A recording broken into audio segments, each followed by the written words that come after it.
Hello everybody, in this video we will create our user model to begin saving data to the database.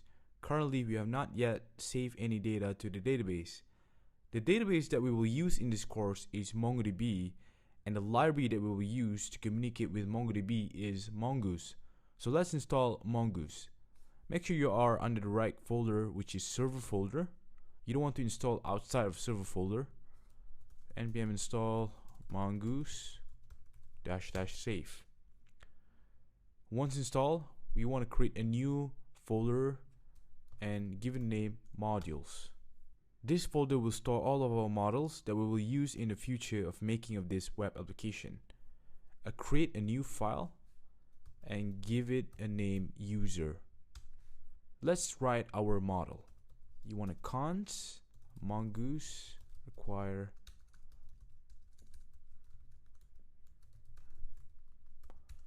const schema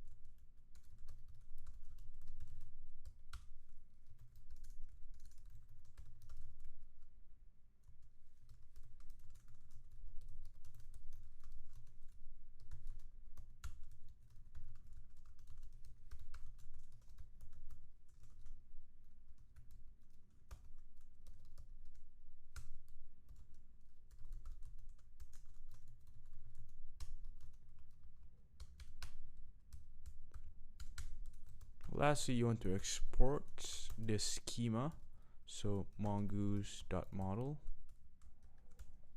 user and the user schema. User schema is a blueprint of user object. In many social networking apps, if they are using MongoDB, this is how you create a user object.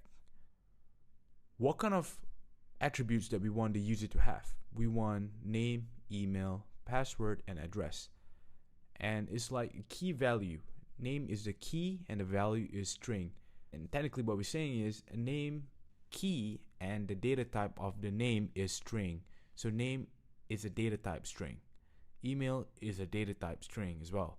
Password, data type string. How about address? For address, we are creating a one-to-one relationship to another schema, which is address.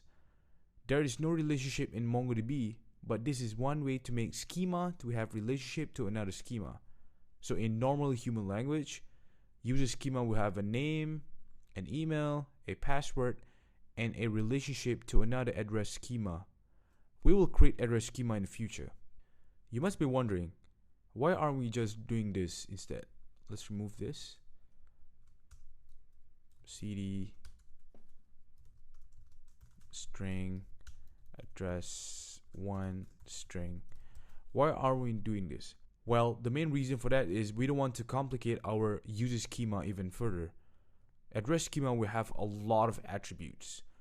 We don't want to complicate our user schema with many attributes like this. We don't want, because our address schema will have a lot of this, and we don't want to complicate our user schema by adding all of these attributes. So we want to separate this attribute and create a new schema and make a relationship to that schema.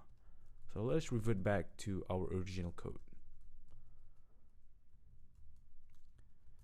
Finally, we are exporting our user schema so we can use this user schema object in another file.